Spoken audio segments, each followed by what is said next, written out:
स्वागत है बच्चों आपका महामैराथन क्लास में।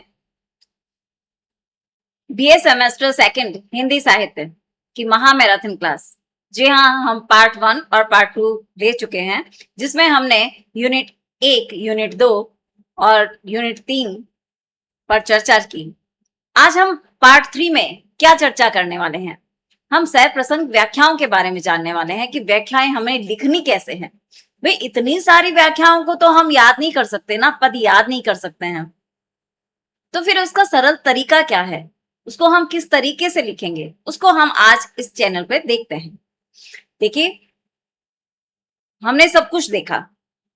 पार्ट 1 की में हमने देखा कि जिसमें हमने पार्ट इकाई 1 और 2 जिसमें एमसीक्यूज क्वेश्चंस थे और लघुत्रात्मक और निबंधात्मक प्रश्न पे चर्चा की। पार्ट 2 पे क्या किया हमने? यूनिट 3 और 4 और 5 के एमसीक्यूज क्वेश्चंस देखे, उनके निबंधात्मक और लघुत्रात्मक प्रश्नों पर चर्चा की। तो भाई, अब पार्ट 3 में हम क्या करने वाले हैं? हम आज यूनिट 4 और 5 में जो व्याख्याएं आने वाली है ना आपके एग्जाम में, हम आज उसी पे ही चर्चा करने वाले हैं। देखिए, आप YouTube पर लाइव वीडियो वाले सेक्शन पे जाकर आप थोड़ा सा नीचे जाएंगे ना, तो महामैराथन क्लास का पार्ट 1 और 2 मिलेगा आपको। आप उस वीडियो को बार बार देखें तो आपके क्या है, एमसीक्यूज क्वेश्चन है, लघुत्रात्मक है और निबंधात्मक प्रश्न है जो आपके एग्जाम में आने वाले हैं, वो आपके लिए बहुत ही हेल्पफुल रहने वाले हैं। आप उस पर देखें। आपके रिकॉर्डेड सेक्शंस में वीडियोस हैं किसकी? भाई, बीए सेमेस्टर सेकंड हिंदी साहित्य की। जी हाँ, हिंदी लिटरेचर की। गैस पेपर चढ़ाया गया उस पे। जी हाँ, अगर आपने गैस पेपर नहीं देखा है तो प्लीज आप रिकॉर्डेड सेक्शन में वीडियोस है आपकी, वहां आप जाइए और वहां गैस पेपर देखिए। उसमें आपके लिए बहुत ही मोस्ट इंपॉर्टेंट क्वेश्चन सेलेक्ट किए गए हैं जो आपके पेपर में आने वाले हैं। हाँ, उन प्रश्नों को, उन क्वेश्चंस पे आपके टिक लगाए गए हैं जो आपके एग्जाम के लिए बहुत ही इंपॉर्टेंट है। साथ ही में आपके एमसीक्यूज क्वेश्चंस भी आपके उसी गैस पेपर में है। प्लीज आप उस चैनल को लाइक एंड सब्सक्राइब करें, ज्यादा से ज्यादा बच्चों के साथ शेयर करें। ये हमारा मिशन आपको पता ही है। जी हाँ, 10,000 सपोर्ट करें, सब्सक्राइब करें, प्लीज सब्सक्राइब नाउ। अब हम स्टार्ट करते हैं हमारी महामैराथन class BA semester second Hindi साहित्य, मध्यकालीन काव्य, सगुण भक्ति काव्य एवं रीति काव्य। देखिए, हम यूनिट 4 में क्या करने वाले हैं? व्याख्याओं को, पाठ में जो भी पद आए हैं उनको आसान से आसान तरीके से व्याख्या करने वाले हैं।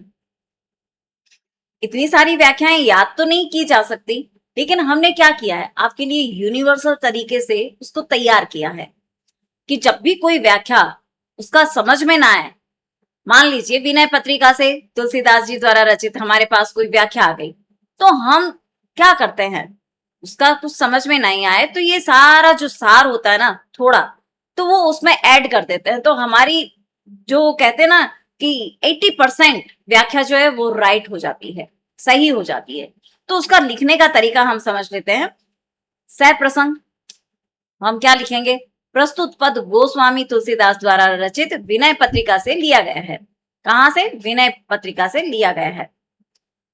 कुछ पद शब्द पढ़ के हमें अंदाजा हो जाता है कि अच्छा, ये तुलसीदास जी द्वारा रचित है, तो वो विनय पत्रिका से लिया गया है। इस पद में कवि ने भगवान श्री राम के प्रति अपनी अनन्य भक्ति, दीनता, आत्मनिवेदन तथा जीवन के सांसारिक समस्याओं से मुक्ति की भावना व्यक्त की है। कवि अपने आराध्य श्री राम को ही अपना सब कुछ मानते हैं, आश्रय मानते हैं, उनकी कृपा मानते हैं, उद्धार की प्रार्थना करते हैं। ये क्या लिखेंगे आप? सह प्रसंग व्याख्या में लिखेंगे कि तुलसीदास जी क्या हैं, विनय पत्रिका, तुलसीदास जी द्वारा रचित विनय पत्रिका द्वारा विनय पत्रिका से ये लिया गया है। भगवान श्री राम के अनन्य भक्त हैं, उनसे कृपा की और उद्धार की प्रार्थना कर रहे हैं। व्याख्या में हम क्या लिखेंगे? प्रस्तुत पंक्तियां तुलसीदास अपने मन की स्थिति को अत्यंत भावपूर्ण ढंग से व्यक्त करते हैं। कवि के हृदय में भगवान श्री राम के प्रति गहरी श्रद्धा है, अनन्य विश्वास है। वह अपने मन की दुर्बलताएं क्या है? हमारी सभी की दुर्बलताएं हैं, मोह, माया, विकार और सांसारिक बंधनों से मुक्त होना चाहते हैं। कवि के अनुसार मनुष्य का जीवन संसार के मोह में फंसकर अपने वास्तविक उद्देश्य से भटक जाता है। हम इस सांसारिक रूप में इस तरीके से उलझ गए हैं कि हमारा वास्तविक उद्देश्य क्या है, वह ईश्वर की प्राप्ति, अंदर की शांति, तो उससे हम भटक गए हैं। इसलिए वह अपने आराध्य की शरण ग्रहण करके उनकी कृपा पाना चाहते हैं। तुलसीदास के लिए भगवान का नाम, भक्ति और कृपा ही जीवन का वास्तविक आधार है। इस प्रकार पद में कवि की दीनता, विनय, आत्मनिवेदन और राम के प्रति अटूट भक्ति की मार्मिक अभिव्यक्ति हुई है। ठीक है, काव्यगत विशेषताओं में हम क्या लिखेंगे? प्रस्तुत पंक्ति पद में भक्ति भावना और आत्मनिवेदन की प्रधानता ही कवि ने राम नाम की महिमा तथा भगवान की कृपा को महत्व दिया है। भाषा सहज, सरल, भावपूर्ण और प्रभावशाली है। पद की शैली विनयात्मक एवं गीतात्मक है। भावों को मतलब विनय है पदों में, गीत मतलब लय से हम गा सकते हैं उनको। भाव की मार्मिकता पाठक के हृदय पर सीधा प्रभाव डालती है। तुलसीदास की भक्ति में दीनता, श्रद्धा, विश्वास और पूर्ण आत्मसमर्पण का सुंदर समन्वय दिखाई देता है। देखिए, जब भी कोई व्याख्याएं आती हैं, अगर हमें नहीं आता कि अब इसका क्या करें, क्या लिखें, तो आप सभी व्याख्याओं में सह प्रसंग व्याख्या इस तरीके से लिखेंगे, फिर व्याख्या के बारे में थोड़ा सा लिखेंगे, फिर काव्यगत विशेषताएं क्या है, भाषा सहज सरल है, भावपूर्ण है, प्रभावशाली है। ठीक है, इस तरीके से आप लिखेंगे। और पूरा क्या है? जब भक्ति है, भगवान के प्रति भक्ति होती है तो क्या होती है? दीनता, श्रद्धा, विश्वास और संपूर्ण पूर्ण रूप से आत्मसमर्पण की सुंदर समन्वय होता है। भ्रमर गीत, देखिए विनय जब हमारा आता है ना कि विनय पत्रिका, तो विनय पत्रिका है तुलसीदास द्वारा। भ्रमर गीत जब आता है तो सब समझ में आना चाहिए कि सूरदास जी द्वारा है। तो क्या लिखेंगे हम सह प्रसंग व्याख्या में? प्रस्तुत पद सूरदास जी द्वारा रचित भ्रमर गीत सार से लिया गया है, जिसका संपादन आचार्य रामचंद्र शुक्ल ने किया है। इस पद में गोपियों के माध्यम से श्री कृष्ण के प्रति अनन्य प्रेम, देखिए सूरदास भ्रमर गीत, तो उससे समझ में आता है कि हाँ भ्रमर गीत है और सूरदास जी हैं, तो इसमें कृष्ण और गोपियों का वर्णन है, राधा और प्रेम जी, राधा और कृष्ण का प्रेम का मिलन है, विरह है, तो इसी की अभिव्यक्ति हुई है। गोपियों के लिए श्री कृष्ण ही उनके लिए जीवन के एकमात्र आधार हैं। तो ये आप सह प्रसंग में लिखेंगे। व्याख्या में आप क्या लिखेंगे? प्रस्तुत पंक्तियों में गोपियों के हृदय में श्री कृष्ण के प्रति व्याप्त प्रेम, गहरे प्रेम और विरह की मार्मिक अभिव्यक्ति हुई है। कृष्ण के वियोग में गोपियां अत्यंत व्याकुल हैं। उनके मन में कृष्ण की स्मृतियां निरंतर बनी रहती हैं। गोपियों के लिए कृष्ण से प्रेम केवल सामान्य सांसारिक प्रेम नहीं है, बल्कि उनका जीवन और साधना है। मतलब वही उनकी पूजा है। वो उनके लिए एक क्षण भी उनको नहीं भूल सकती हैं। भूल क्या नहीं सकती है, उनके वो सांसों में है। तो वो इस तरीके से निरंतरता बनी हुई है कि वो सांसारिक प्रेम नहीं कह सकते उसको। वे उद्धव द्वारा दिए गए ज्ञानोपदेश को अपने अनुभव के सामने अपर्याप्त मानती हैं। वो नहीं, उनको ज्ञान नहीं सुनना है। प्रेम के आगे कहते हैं ना कि ज्ञान से बड़ा क्या है? प्रेम है। क्योंकि उनके लिए कृष्ण के प्रति प्रेम और समर्पण ही सब कुछ है, वही सत्य है। गोपियों की वाणी में प्रेम की तीव्रता, विरह की पीड़ा, व्यंग्य, भावुकता और अनन्यता स्पष्ट दिखाई देती है। इस प्रकार पद में प्रेमाश्र भक्ति की श्रेष्ठता तथा कृष्ण विरह की गहन अनुभूति व्यक्त हुई है। काव्यगत विशेषताएं क्या हैं? हमें बहुत ही सहज भाव में समझ में आ रहा है। प्रेम, कृष्ण प्रेम की और विरह भाव की प्रधानता है। गोपियों की अनन्य भक्ति तथा कृष्ण के प्रति पूर्ण समर्पण अत्यंत प्रभावशाली है। ज्ञान की अपेक्षा प्रेम और भक्ति को अत्यधिक महत्व दिया गया है। भाषा भाषा, ब्रज में पैदा हुए हैं कृष्ण भगवान, तो ब्रज भाषा है, उसकी मधुरता से युक्त सरल और भावपूर्ण है। शैली संवादात्मक है, गीतात्मक है और मार्मिक है। गोपियों की भावनाओं के माध्यम से सूरदास ने प्रेम की गहराई और विरह की तीव्रता को अत्यंत प्रभावशाली ढंग से प्रस्तुत किया है। मतलब माध्यम कौन बना है? कृष्ण भगवान और गोपियां बनी हैं, और उनके प्रेम की गहराई को और विरह को तीव्रता के साथ उन्होंने इसको प्रभावशाली ढंग से प्रस्तुत किया है। मीरा पतावली मीराबाई द्वारा है, और मीरा जी भी क्या है? कृष्ण की अनन्य भक्त हैं। उनको पति रूप में उन्होंने प्रेम किया है, प्रेम के रूप में प्रेम किया है। तो देखते हैं सप्रसंग व्याख्या में हम क्या लिखेंगे, थोड़ा सा वर्णन लिखेंगे कि भाई मीराबाई की प्रेम मीरा पदावली से लिया गया है, जिसका संपादन शंभु सिंह मनोहर ने किया है। इस पद में मीरा ने अपने आराध्य श्री कृष्ण के प्रति अनन्य प्रेम, माधुर्य भाव, आत्मसमर्पण और विरह की अनुभूति को अत्यंत भावपूर्ण ढंग से प्रस्तुत किया है। मीरा के लिए श्री कृष्ण ही उनके लिए पूरा जीवन है, सर्वस्व जीवन है, पूरा जीवन है। व्याख्या व्याख्या करते समय आप क्या लिखेंगे, प्रस्तुत पंक्तियों में मीरा के हृदय में श्री कृष्ण के प्रति स्थित अनन्य प्रेम और अटूट भक्ति व्यक्त हुई है। मीरा कृष्ण को अपना प्रियतम, जीवन का एकमात्र आधार मानती है, पति मानती है। पति क्या है, प्रियतम क्या है, जीवन का, पूरे जीवन का क्या है, एकमात्र आधार है। उनके मन में कृष्ण के प्रति इतना गहरा अनुराग है कि संसार के अन्य सभी संबंध और आकर्षण उनके लिए गौण हैं, कोई मायने नहीं रखते हैं। कृष्ण के दर्शन और मिलन की इच्छा उनके हृदय में निरंतर बनी रहती है तथा वियोग की स्थिति में उनका मन अत्यंत व्याकुल हो उठता है। मीरा अपनी संपूर्ण सत्ता को कृष्ण के चरणों में समर्पित कर देती है। उनकी भक्ति में प्रेम, विरह, श्रद्धा और पूर्ण आत्मसमर्पण का सुंदर समन्वय दिखाई देता है। काव्यगत विशेषताओं में क्या रहेगा आपके, माधुर्य भाव पर आधारित अनन्य भक्ति, कृष्ण भक्ति की प्रधानता है।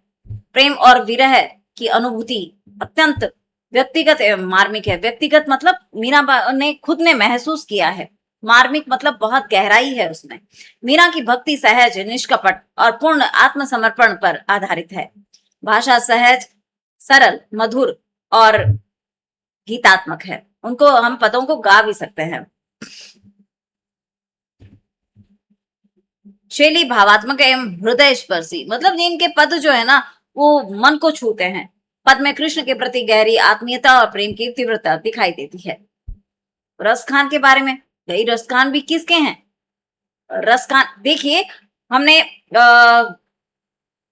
विनय पत्रिका, वो विनय पत्रिका ही सिर्फ क्या है, तुलसीदास जी की है और उसमें राम का वर्णन आया है, ठीक है। उसके बाद हमने भ्रमर गीत देखा, फिर हमने मीराबाई का देखा, फिर रस खान रचनावली देखी। ये सब क्या है, कृष्ण की हैं, इसमें कृष्ण का ही वर्णन होगा। तो आप उनके लिए लिखेंगे कि उनके लिए क्या है, प्रेम है, समर्पण है, त्याग है और अनन्य भक्ति है। उनकी पूरा जीवन ही क्या है, कृष्ण ही है। तो रसखान रचनावली में रसखान की क्या करते हैं, हम व्याख्या में क्या लिखेंगे, प्रस्तुत पद रसखान द्वारा रचित है, रसखान रचनावली से लिया गया है, जिसका संपादन विद्या निवास मिश्र एवं सत्यदेव मिश्र ने किया है। इस पद में रसखान ने श्री कृष्ण के प्रति अपनी अनन्य प्रेमा भक्ति तथा ब्रज भूमि के प्रति अपना अनुराग व्यक्त किया है, अत्यंत मधुर एवं भावपूर्ण रूप में व्यक्त किया है। कृष्ण और ब्रज उनके लिए सांसारिक सुखों से भी अधिक है, मतलब उनको ब्रजभूमि और कृष्ण इतने अधिक प्रिय हैं कि उनका कण कण जो है ना ब्रजभूमि का, उसी में उनको संसार का सारा सुख दिखाई दे रहा है। वो प्रार्थना कर रहे हैं उस प्रकृति के हर कण कण से कि अगर मुझे दूसरा जन्म दो तो यहाँ ब्रजभूमि का पत्थर बना देना, पेड़ बना देना। और देखिए उसमें कितना प्रेम दिखाई दे रहा है, सहजता है, आत्मीयता है, निष्कपट है। व्याख्या में आप लिखेंगे, प्रस्तुत पंक्तियों में रसखान के हृदय में श्री कृष्ण के प्रति गहरा प्रेम, भक्ति की अभिव्यक्ति हुई है।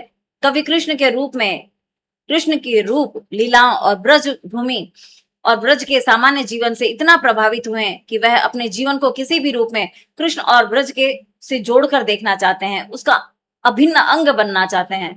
उसके लिए राजसी वैभव और सांसारिक सुखों की अपेक्षा कृष्ण के निकट रहना चाहते हैं।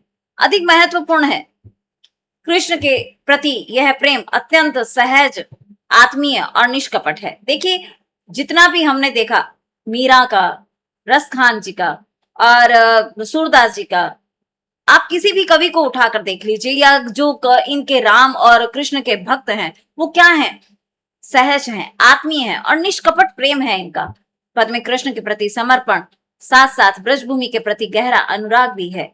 इस प्रकार रसखान ने प्रेम और अपनी भक्ति का मुख्य आधार बनाकर कृष्ण के प्रति अपनी अनन्य निष्ठा व्यक्त की है। काव्यगत विशेषता हमने सभी में सेम ही चल रहा है कि भाई वो क्या है, सहज है, सरल है, स्पष्ट है और माधुर्य है, मधुरता है, प्रेम है और भावपूर्ण है, चित्रात्मक है, गयात्मक है, ठीक है ना, श्रृंगार और सौंदर्य का सुंदर समन्वय है। देखिए, चैनल को लाइक एंड सब्सक्राइब करिए, ज्यादा से ज्यादा बच्चों के साथ शेयर कीजिए। आज हम व्याख्याओं पर चर्चा कर रहे हैं। विनय पत्रिका तुलसीदास। तुलसीदास की विनय पत्रिका में भगवान श्री राम जी के बारे में वर्णन है। बताया है कि भगवान अपनी कमजोरी, संसार के मोह, मन के विकार और राम नाम की आवश्यकता स्वीकार करते हैं। इसका मूल भाव क्या है? दीनता, आत्मग्लानि, आत्मबोध और राम की शरणागति। देखिए, हम पहले पद की पहली पंक्ति देखते हैं। राम जपू राम जपू राम जपू बावरे। देखिए, इतना सा समझ में थोड़ा सा आ जाता है, ठीक है ना। बावरे मतलब पागल या मूर्ख। राम जपू मतलब राम का ही जाप करता रहूं या स्मरण करता रहूं, उनको याद करता रहूं। और सिर्फ जपू आया है तो उसका भी स्मरण करना, जप करना हो गया। तो इन शब्दों को पढ़ने से हमें थोड़ा थोड़ा समझ में आ जाता है। तो हमें समझ में आता है कि ये कहाँ से लिया गया है। विनय पत्रिका से लिया गया है, ठीक है ना। विनय पत्रिका से लिया गया है। विनय पत्रिका के कौन है? तुलसीदास जी हैं। तो तुलसीदास जी ने अपने मन को समझाते हुए कहा है, हे मूर्ख, मन राम नाम को छोड़कर संसार की दूसरी चीजों के पीछे मत भाग। मतलब तू उन चीजों के पीछे क्यों भाग रहा है जो तेरे काम में नहीं आनी है। निरंतर किसका जाप करता रहे? मन में राम नाम का जाप करता रहे। मान लो कोई व्यक्ति बहुत परेशान होता है, उसके पास ऐसा कोई सहारा नहीं है जो वास्तव में उसकी मदद कर सकता है। वो एक सहारा क्या है? मात्र सिर्फ राम का नाम ही है। ऐसी मूढ़ता या मन की, मतलब ऐसी मूर्खता है इस मन की। समझ में आ रहा है कि मूर्खता, अज्ञान है। मन मतलब चित्त। हमारा मन जो है ना, वो इतना मूर्ख है, इतनी जो चीज काम में नहीं आनी है ना, उसके पीछे तो भागा जा रहा है। और जहां हमें अनंत प्रेम की, अनंत आनंद की अनुभूति होती है, और जिन इन सांसारिक चीजों से जब हम छूट जाते हैं, तो जो चीज हमें छुड़ाने वाली है उसमें हम फंसे जा रहे हैं। तो ऐसी मूर्खता है हमारे मन की। भाव को पढ़ते हैं, ये पढ़ते ही हमें समझ में आता है कि ये तुलसीदास जी द्वारा कृत विनय पत्रिका से लिया गया है। तुलसी जी ने अपने मन को डांटा है कि अरे मेरे मन, कितनी मूर्खता है तेरे मन की। मैं राम भक्ति जैसे अमूल्य साधन को छोड़कर संसार की छोटी छोटी और जो नश्वर हैं उन चीजों में सुख खोज रहा हूं, ठीक है। जबकि मुझे ऐसा नहीं करना चाहिए। शब्दों के अर्थ हमने समझे हैं, तो इस प्रकार करेंगे तो हमें समझ में आ जाएगा। फिर है माधव, मोह फांस क्यों टूटे। मतलब माधव, मोह फांस क्यों टूटे। तुलसी पूछते हैं कि माधव मतलब भगवान कृष्ण या ईश्वर, मोह मतलब सांसारिक बंधन, फांस भी बंधन से हो गया। ये जो संसार में जितने भी आकर्षण है ना, वो हमें खींचते हैं, प्रलोभन देते हैं। टूटे मतलब खत्म हो जाना, समाप्त हो जाना। हे भगवान, संसार के मोह का ये बंधन कैसे टूटे। मनुष्य जानता है कि संसार नश्वर है, फिर भी वह उसके आकर्षण में फंसता जाता है। मतलब सबको पता तो है, लेकिन हम इससे टूटे छूटे कैसे, दूर कैसे हों। केशव, कहीं न जाई का कहिए। केशव मतलब भगवान श्री कृष्ण। कहीं न जाए मतलब कहा नहीं जा सकता। का कहिए मतलब क्या कहूं। ये किसका है? तुलसीदास जी का है। भगवान से व्यक्ति कह रहा है, तुलसीदास जी खुद कह रहे हैं, हे केशव, मेरी स्थिति ऐसी है कि मैं अपनी पीड़ा को शब्दों में ठीक से बता नहीं पा रहा हूं। मतलब मेरे पास ऐसे कोई शब्द नहीं है जिसको मैं अपनी पीड़ा जो महसूस कर रहा हूं वो आपको बता नहीं पा रहा हूं शब्दों के माध्यम से। मैं संसार के दुख और अपनी कमजोरी से परेशान हूं।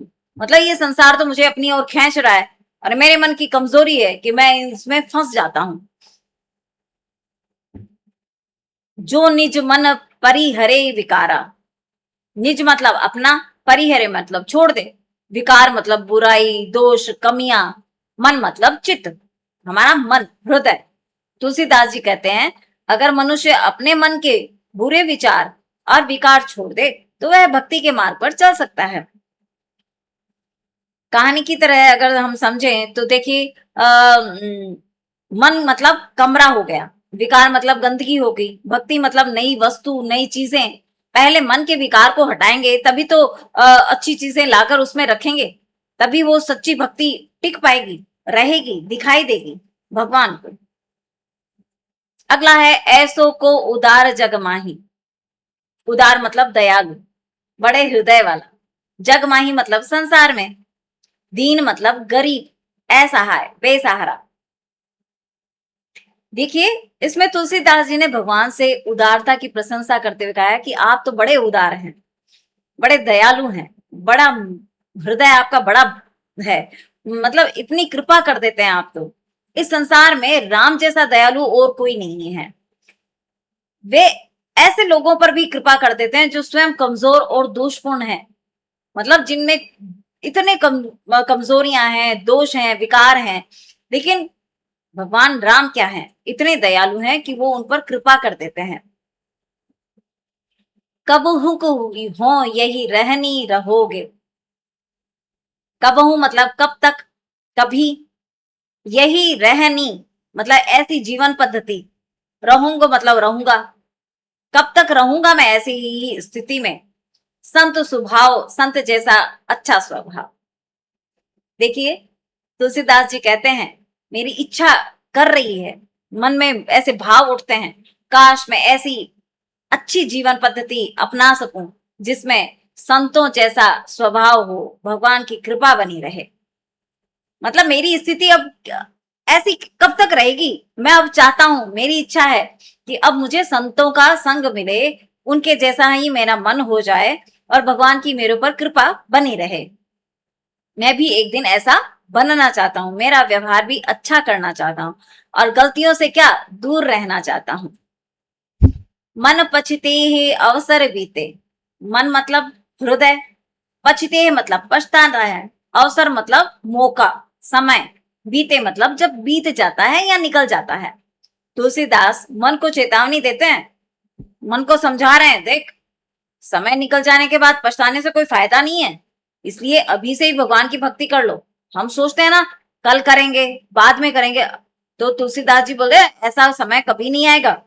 अभी मान जा, अभी संभल जा, अभी से ही शुरू कर दे नाम का नाम लेना, तो बाद में पछताने से कोई फायदा नहीं है। जब भी तुझे समय मिले उस वक्त ही राम का नाम जपना शुरू कर दो। तो ये तुलसीदास जी अपने मन को समझा रहे हैं। मैं तो ही अब जान्यो संसार। तुलसीदास जी कह रहे हैं मैं तो ही मतलब तुझे, अब मतलब अब जाना है, जान्यो मतलब जाना है, समझा है, संसार मतलब ये संसारिक जीवन। तुलसीदास जी कहते हैं अब मुझे संसार की वास्तविकता समझ में आ गई है। संसार का आकर्षण स्थायी नहीं है, सब चीजें क्या है, नश्वर हैं, इसके पीछे भागने से कोई फायदा नहीं है और शांति भी नहीं मिलने वाली है। जहां मुझे असली शांति मिलने वाली है वो तो राम के नाम में है। तो यहाँ क्या है, संसार को नश्वर बताया है और खुद के मन को कहा है कि अब मैं जान गया हूं, हे संसार अब मैं तुझे समझ गया हूं कि तू नश्वर है। देखिए, चैनल को लाइक एंड सब्सक्राइब करें। आगे बढ़ते हैं हम भ्रमर गीत की तरफ।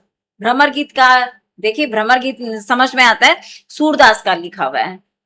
हम इसको कहानी के रूप में समझते हैं कि कृष्ण क्या है, कृष्ण मथुरा चले गए तब क्या हुआ। भ्रमर गीत कहां से, भ्रमर गीत में वर्णन किस चीज का है कि जब कृष्ण भगवान मथुरा चले गए और गोपियों की क्या दशा हो गई थी, वो वियोग में कैसे तड़प रही थी कृष्ण के, तब कृष्ण भगवान ने उद्धव को भेजा था समझाने के लिए कि जाओ तुम गोपियों को ज्ञान और योग का उपदेश देकर आओ। तो कृष्ण के साकार रूप से मन हटाकर निर्गुण ब्रह्म पर ध्यान करो। मतलब अब तुम जो साकार मतलब मेरे रूप से तुम प्रेम करती थी ना, अब तुम निर्गुण प्रेम का ध्यान करो और उसी में रम जाओ। गोपियां कहती हैं हमारा मन तो पहले से ही कृष्ण का हो गया है, अब दूसरा मन कहां से लेके आए, मन तो एक ही होता है, मन तो एक ही होता है और वो हमने कृष्ण को समर्पित कर दिया है। अब हमारे पास दूसरा मन नहीं है जो तुम कह रहे हो कि ऐसे कर लो और अभी इस योग को कर लो। यहां से ही जब उद्धव और गोपियों की चर्चा होती है ना, वहीं से ही भ्रमर गीत शुरू हो जाता है। तो हम देखते हैं, उद्धव आखियां अति अनुरागी। जब उद्धव गोपियों को समझाने के लिए आते हैं तो गोपियां उद्धव से कहती हैं हमारी आंखें कृष्ण प्रेम में पूरी तरह डूबी हुई हैं, वे कृष्ण को देखने के लिए तरस रही हैं। उद्धव आखियां, आखियां मतलब आंख, अति मतलब बहुत ज्यादा, अनुरागी मतलब डूबी हुई है प्रेम में, अनुरागी मतलब प्रेम में। तो अरे अरे उद्धव, तुम क्या हमें एक योग और ब्रह्म का उपदेश देने आए हो? हमारी आंखें कृष्ण के ही प्रेम में डूबी हुई हैं। ये आंखियां तो सिर्फ उन्हीं को ही देखती हैं। तो अब हम उन्हीं के दर्शन के लिए तरसती हैं। आयो घोष बड़ा व्यापारी। व्यापारी मतलब सौदा करने आया है। घोष मतलब ब्रज, ग्वालों का क्षेत्र। हम कहते हैं ना, आए बड़े, तुम ही अपने आप को कुछ ज्यादा समझते हो। तो ये व्यंग्य कर रही हैं गोपियां उद्धव को, है ना। अच्छा, हमें ज्ञान देने चले हो, ठीक है ना। वह ज्ञान बेचने वाले व्यापारी, तुम यहाँ आए हो हमें ज्ञान देने के लिए। तो गोपियां उसको कह रही हैं उद्धव को, अरे उद्धव, तुम तो ऐसे व्यापारी बनकर आए हो जो अपना निर्गुण ज्ञान बेचने आए हो क्या? मतलब निर्गुण बेच जाओगे और सोचते हो कि हम जिसमें डूबी हुई हैं, अब मन भी हमारा एक है ना।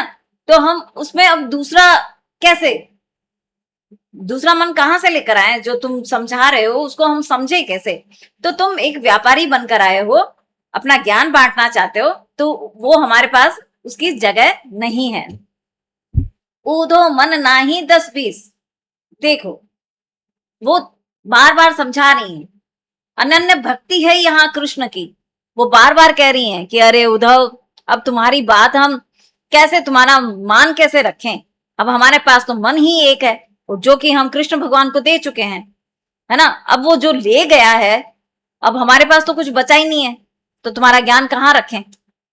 तो गोपियां उद्धव से कहती हैं, हमारे पास 10-20 मन नहीं है कि एक मन में कृष्ण को रख लें और दूसरा मन निर्गुण ज्ञान को दे दें। वे हमारा एक ही मन था और वो कृष्ण के साथ चला गया है। अगला है, निर्गुण कौन देश को वासी। हमें ये तो बताओ, निर्गुण जिसमें कोई निश्चित रूप नहीं है, गुण नहीं है। देश मतलब स्थान, कौन से गांव का है, कौन सी जगह का है। वासी मतलब रहने वाला। अब गोपियां उद्धव जी से पूछती हैं, देखिए भ्रमर गीत में उद्धव और कृष्ण गोपियों का क्या चल रहा है, संवाद चल रहा है। उद्धव मैसेज देना है कृष्ण भगवान का कि भाई अब तुम है ना मुझे भूल जाओ, और अब क्या, तुम निर्गुण प्रेम ब्रह्म योग का ध्यान करने लग जाओ। अब गोपियां क्या कह रही हैं, उद्धव को समझा रही हैं, यह निर्गुण ब्रह्म आखिर कहाँ का रहता है? हमें तो हमारे कृष्ण के दिखाई देते हैं। मतलब तुम्हारा निर्गुण ब्रह्म है कहाँ, रहता कहाँ है? लेकिन हमारा कृष्ण तो हमें दिखाई देता है, हमसे प्रेम करता है, हम उससे प्रेम करती हैं। तुम्हारा निराकार भगवान हमारे लिए कैसे समझ में आएगा? जो हमें दिखाई नहीं दे रहा है तो हम उसको कैसे समझे, कैसे ध्यान करें? अगला पद है, हमारे हरि हारिल की लकड़ी। हरि मतलब कृष्ण, हारिल मतलब एक पक्षी, लकड़ी मतलब लकड़ी, टहनी। गोपियों ने कहा है कि हमारा कृष्ण जो है ना, वो एक ऐसा, हमारे कृष्ण हमारे लिए एक ऐसे हारिल पक्षी के जैसे हैं। अब जो हम लकड़ियां हैं, वो हारिल है, वो हारिल पक्षी है। हमें अपने पंजे में मजबूती से पकड़कर कहीं सेफ जगह रख लेगा। हमने कृष्ण को अपने हृदय में मजबूती से पकड़ रखा है। मतलब कृष्ण को क्या कहा है कि वो हारिल पक्षी है,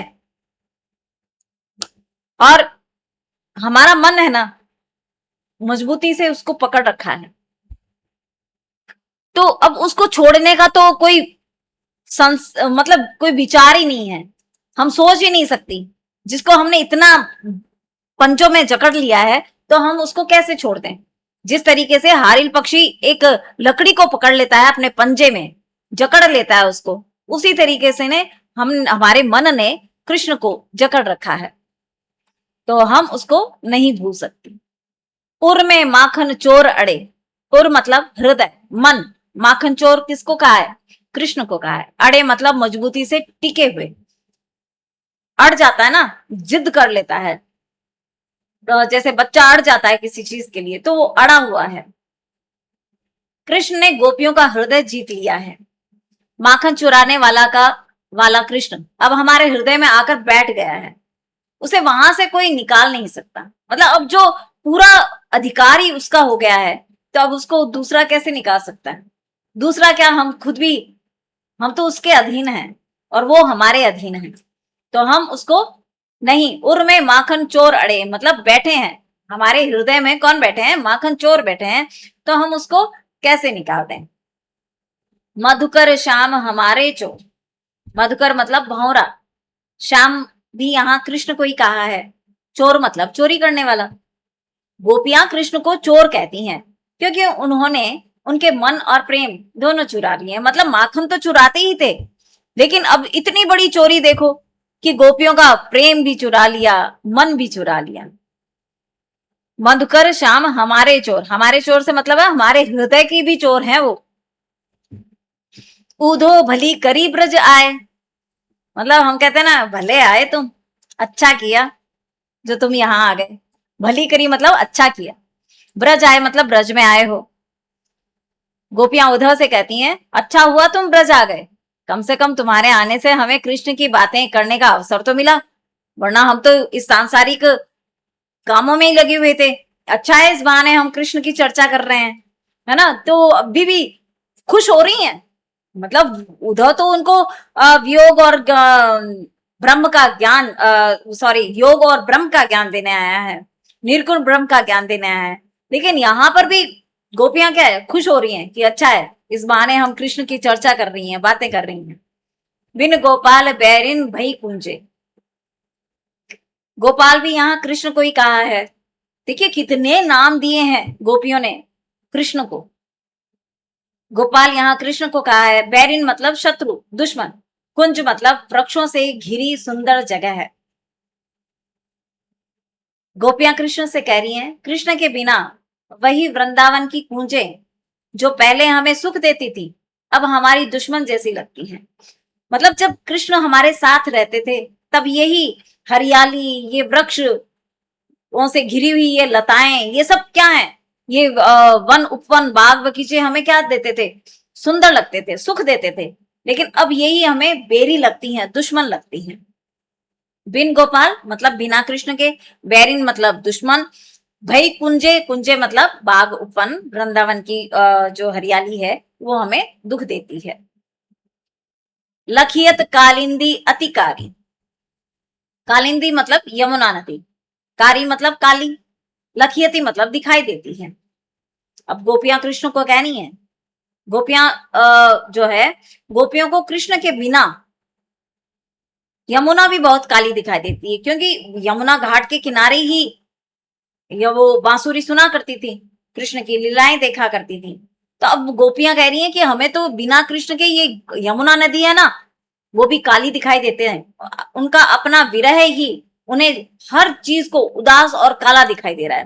मतलब अब उनको किसी भी चीज में कोई रस नहीं है, क्योंकि उनका मन तो किस में है? कृष्ण में है। आगे बढ़ते हैं हम मीरा पदावली की तरफ। मीरा ने क्या किया? कृष्ण को अपना प्रियतम माना, पति माना, और पूरे प्रेम समर्पण और अपने अनन्य भक्त बनी वो। उनके विरह वेदना और को अत्यंत तीव्र और व्यक्तिगत प्रेमानुभूति से जोड़ा गया है। व्यक्तिगत मतलब उन्होंने जैसे महसूस किया वैसे उन्होंने पदों में ढाला है। नैना निपट बंकट छवि अटके, नैना मतलब आंखें, निपट मतलब पूरी तरह है, बंकट मतलब मनोहर, टेढ़ी मेढ़ी, आकर्षक, छवि मतलब रूप, अटके मतलब अटक गई है, वहीं टिक गई है। मीरा कहती हैं, मेरी आंखें कृष्ण की सुंदर और मनोहर छवि पर पूरी तरीके से अटक गई हैं, ठहर गई हैं। अब मेरी आंखें किसी और को देखना ही नहीं चाहती। मतलब कृष्ण के रूप पर पूर्ण आकर्षण है, बलिहारी जा रही हैं वो कहती है नैना निपट, मतलब मेरे नैना जो है ना वो पूरी तरीके से बंकट छवि अटके, मतलब वो जो बंकट है ना, टेढ़ी मेढ़ी आकर्षक जो उनकी अदाएं हैं कृष्ण की, तो उनके ऊपर उनकी सुंदरता पर अटक गई हैं। महा गोविंद गुण गास्या, देखिए महा मतलब मैं, गोविंद मतलब कृष्ण के, गुण मतलब उनके ही गुणों का बखान, अच्छाइयां, उनकी महिमा, गाशा मतलब गाऊंगी। मीरा कहती है मैं अपने गोविंद के गुण गाती रहूंगी। मेरा जीवन कृष्ण की भक्ति और उनके गुणगान के लिए ही है। उनका पूरा जीवन समर्पित है कृष्ण में। राणा जी थे जहर दियो मैं जानी। राणा जी, राणा, जहर मतलब विष, विष जहर, दियो मतलब दिया, मैं मतलब मैंने, मतलब मैं जानती हूं, मैं जानती हूं कि आपने मुझे मारने के लिए जहर दिया है, कि मेरे कृष्ण मेरे साथ हैं। मतलब उनको इतना, उनको कुछ भी भय नहीं है किसी भी चीज से। वो इतनी तल्लीन हो गई हैं कृष्ण भक्ति में कि कृष्ण उनके अंदर भीतर समाये हुए हैं। उनको राणा जी ने जहर भेजा और वो कहती हैं मुझे पता है आपने मुझे मारने के लिए जहर दिया है, लेकिन मेरे साथ तो मेरे कन्हैया हैं। तो वो जहर भी क्या हो जाता है, बेअसर हो जाता है। मीरा मगन भई हरि के गुण गाए। मीरा, मीरा मगन मतलब एकदम खुश होकर, पूरी तरह डूब कर। भई हरि, हरि मतलब यहाँ कृष्ण के लिए है। गुण गाय मतलब उन्हीं का गुणगान करना, बखान करना, भक्ति में पूर्ण तरह तल्लीन है। मीरा कृष्ण के गुण गाते गाते इतनी मगन हो जाती है कि संसार की कोई चिंता नहीं रहती है उनको। जोगिया जी निस दिन जो भे बाट, बाट मतलब रास्ता, मार्ग। जोगिया मतलब योगी, प्रियतम के लिए संबोधन किया है, कृष्ण के लिए संबोधन किया है। निस्दिन मतलब रोज, प्रतिदिन। मीना अपने प्रिय कृष्ण की प्रतीक्षा कर रही है। वह कहती है हे जोगी, मैं दिन रात तुम्हारी राह देखती हूँ, तुम्हारा इंतजार करती हूँ। हरि बिन कण गति, हरि कृष्ण, बिन मतलब बिना, कण मतलब किसकी, गति मतलब जीवन का मार्ग या स्थिति, या फिर कहते हैं ना इस किनारे पे है उस किनारे तक कैसे जाएंगे। कृष्ण ही जीवन का आधार है, जो है वो कृष्ण ही है। कृष्ण के बिना मेरे जीवन की कोई गति नहीं है, उनका साथ नहीं है तो जीवन भी क्या है, व्यर्थ है। सखी भारी नींद नसानी, नसानी मतलब चली गई, नींद जो है ना वो उड़ गई है। सखी मतलब सहेली, भारी मतलब मेरी। मीरा अपनी सखी से कह रही है, सहेली से कह रही है कि कृष्ण के प्रेम और विरह ने मेरी नींद छीन ली है। जब प्रेम था तब भी नींद नहीं आती थी, मतलब जब वो साथ में होते हैं तब भी नींद नहीं आती है, और अब वो दूर हैं तब भी नींद नहीं आती है। विरह में भी नींद नहीं आती और प्रेम में भी नींद नहीं आती। मैं रात दिन उन्हीं के बारे में सोचती हूँ। हो मन हरे परसी हरि के चरण। मन रे मतलब मन, परसी मतलब पढ़ना। हम कहते हैं ना पैर पढ़ लो, पैर छुओ, तो परसी मतलब स्पर्श करना, चरण मतलब पैर। मीरा चाहती है कि उनका मन कृष्ण के चरणों को स्पर्श करे, मतलब उनका मन हर वक्त यही चाहता रहता है कि कृष्ण के पैरों को ही स्पर्श करता रहे, उनके चरणों में ही उनका मन समर्पित रहे पूरी तरीके से। बसो मेरे नैनन में नंदलाल। नंदलाल यहाँ नंद के पुत्र कौन, कृष्ण। कृष्ण किसके पुत्र, नंद बाबा के। तो नंदलाल मतलब नंद के लाल, है ना, नंद बाबा के पुत्र कृष्ण। नैनन मतलब आंखों में, बसो मतलब रहो, निवास करो। कृष्ण दर्शन की तीव्र इच्छा, तीव्र पीड़ा। मीरा कृष्ण से कहती है हे नंदलाल, मेरे नेत्रों में हमेशा हमेशा के लिए बसे रहो, मैं हर समय तुम्हें देखना चाहती हूँ। मेरे तो गिरधर गोपाल दूसरो न कोई। देखिए ये बहुत ही फेमस पंक्ति है, जो कि हम गेय रूप में मतलब सुनते भी हैं, है ना। इनके पद जो है गयात्मक है, संगीत लय है उनमें, संगीत है उनमें। तो बहुत फेमस पंक्ति है ये, मेरो तो गिरधर गोपाल दूसरो न कोई। गिरधर मतलब यहाँ गिरधर, गिर मतलब गिरधर जो होता है ना गोवर्धन पर्वत से है। जो गोवर्धन पर्वत जिसने धारण किया था, किसने किया था, कृष्ण भगवान ने। अपने चिटली अंगुली पर कृष्ण भगवान ने पूरे गायों की और जो वहां के रहने वाले लोग थे उनकी, हर चराचर की रक्षा करने के लिए उन्होंने गोवर्धन को अपनी अंगुली पर उठाया था, तो इसलिए उनका नाम क्या पड़ गया, गिरधर गोपाल पड़ गया। दूसरों ने कोई मतलब दूसरा कोई नहीं है। तो मीरा कह रही हैं मेरे केवल गिरधर गोपाल ही हैं, उनके अलावा मेरे जीवन में अब कोई दूसरा नहीं है। आगे बढ़ते हैं हम रसखान रचनावली। देखिए रसखान कवि जो है ना वो भी कौन है, ये भी कृष्ण भगवान के ही अनन्य भक्त हैं। जी हाँ, वो ब्रजभूमि से उनके कण कण से इतना प्रेम करते हैं कि कहते हैं कि मैं यहीं रहना चाहता हूं, अगर मुझे दूसरा जन्म भी मिल जाए ना तो मैं पेड़ की टहनी बन जाऊं, कंकड़ बन जाऊं, मैं मतलब ये लकड़ी बन जाऊं, पानी बन जाऊं, मतलब जहां जहां कृष्ण बैठे हैं और जहां जहां मुझे कृष्ण की छवि दिखाई देती रहे, बस मुझे ऐसा बनना है कि मुझे कृष्ण के ही दर्शन होते रहें। तो इतनी भक्ति है उनके, इतना प्रेम है उनके लिए। मानुष हो तो वही रसखान। रसखान जी कहते हैं कि अगर मानुष मतलब मनुष्य, वही मतलब उसी स्थान पे ब्रजभूमि में, रसखान मतलब कवि का नाम है। जो कवि है ना वो कह रहे हैं कि ब्रजभूमि के प्रति अपना प्रेम बता रहे हैं कि भाई अगर मेरा अलग अगला जन्म अगर हो मनुष्य रूप में तो मैं ब्रज में जन्म लेना चाहता हूं। या लकुटी अरु कामरिया, या लकुटी अरु कामरिया पर मोर पखा सिर ऊपर राख्यो। लकुटी मतलब लकड़ी, कामरिया मतलब कंबल जो कृष्ण भगवान रखते थे, मोर पखा मतलब मोर पंख। जो कृष्ण भगवान का रूप है ना वो देखिए लकुटी है, लकड़ी है हाथ में, और कामरिया मतलब कंबल है, मोर पखा मतलब मोर पंख। कृष्ण के निकट रहने के लिए साधारण जीवन स्वीकार है। अगर मुझे ब्रज में साधारण ग्वाला बनने का अवसर मिले तो मैं बहुत प्रसन्न हूं।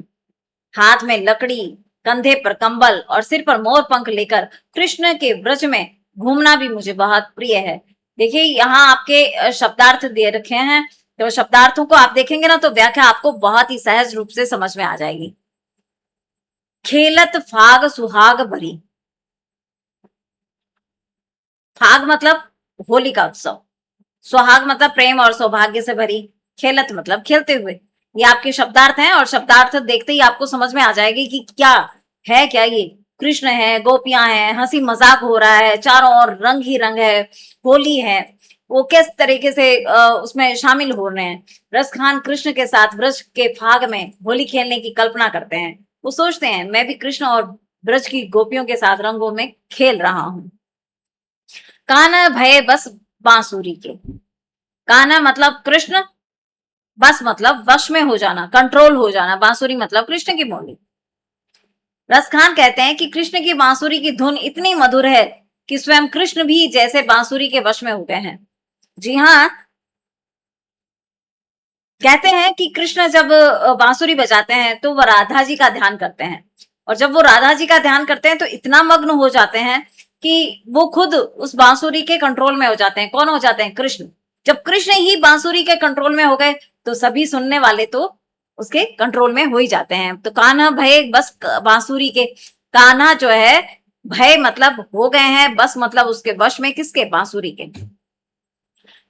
काह कहूं सजनी संग की प्रेम पगे जू रंगे रंग सांवरे। सजनी मतलब सखी, सजनी यहाँ आया सखी के लिए, प्रेम पगे मतलब प्रेम में डूबे, रंगे मतलब रंगे हुए, सांवरे मतलब कृष्ण। कृष्ण प्रेम में पूर्ण तरीके से डूबा हुआ, तल्लीन, ठीक है ना। कृष्ण के प्रेम में रंगे हुए लोगों की स्थिति ऐसी हो जाती है कि उसे शब्दों में बताना मुश्किल है। उनके लिए कोई शब्द नहीं है, वो जो महसूस करता है वही बता सकता है, और उसके लिए भी बताना नामुमकिन सा है, क्योंकि जो महसूस करता है ना वही महसूस ही होता है, उनको शब्दों में नहीं पिरोया जा सकता। तो कहा कहूं सजनी, क्या कहूं, क्या कहूं सखी, संग की प्रेम मतलब जिनके साथ मेरा प्रेम है, पगेजू रंगे रंग सांवरे, जिसके रंग में मैं रंग गई हूं, डूब गई हूं, तो उसके बारे में अब मैं तुम्हें क्या बताऊं। आवत है बनते मनमोहन, मनमोहन भी यहाँ किसको कहा है? कृष्ण के लिए ही कहा है, जिसने मन को मोह लिया है। आवत है मतलब आते हुए, वन मतलब वन बाग में।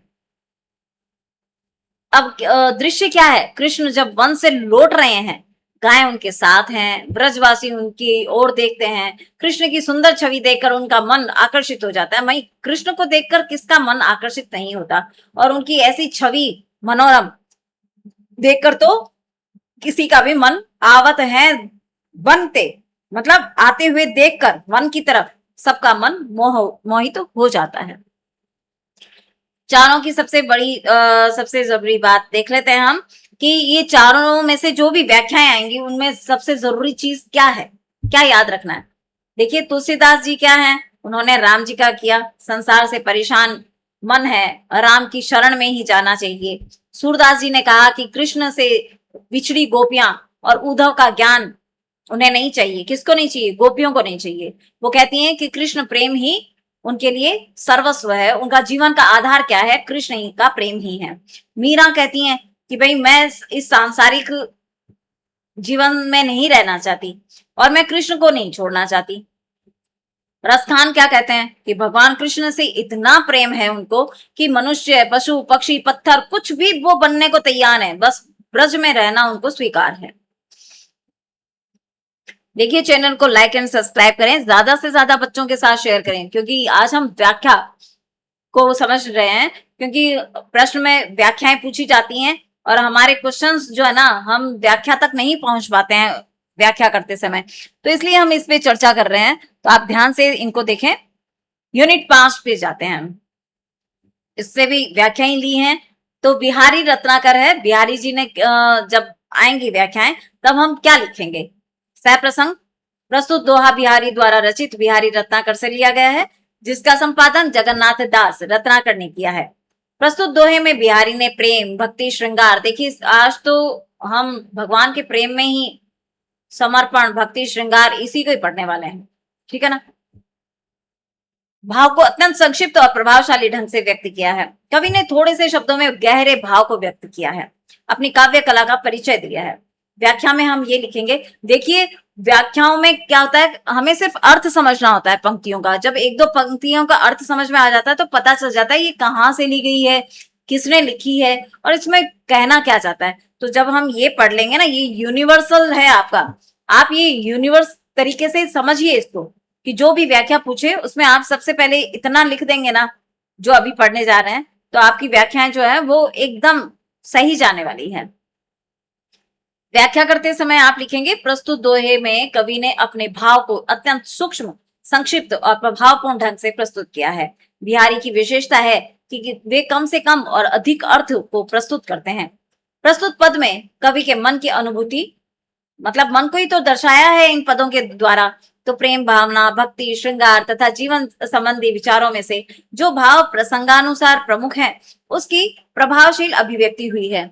कवि सामान्य घटना या स्थिति के माध्यम से गहरे भाव और अर्थ को सामने रखता है।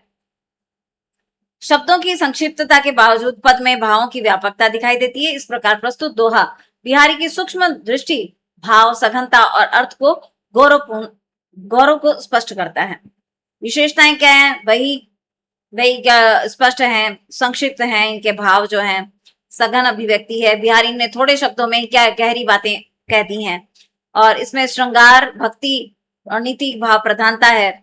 ब्रज भाषा की मधुरता से युक्त सरल और स्पष्ट प्रभावपूर्ण है। शैली जो है व्यंजना शैली है। अलंकारों के प्रयोग से सौंदर्य में वृद्धि हुई है। दोहा संक्षिप्तता है और भाव को अधिक से अधिक प्रभावशाली बनाया गया है।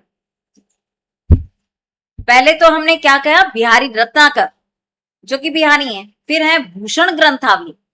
भूषण ग्रंथावली में क्या आता है? भूषण जी की व्याख्या जब हम करेंगे तब हम लिखेंगे सह प्रसंग में प्रस्तुत पद भूषण द्वारा रचित भूषण ग्रंथावली से लिया गया है, जिसका संपादन विश्वनाथ प्रसाद मिश्र ने किया है। प्रस्तुत पद में कवि ने वीरता, शौर्य, पराक्रम, देखिए इसमें क्या आएगा आपका, वीरता, शौर्य, पराक्रम, स्वाभिमान तथा यश की भावना अत्यंत ओजपूर्ण ढंग से प्रस्तुत की गई है।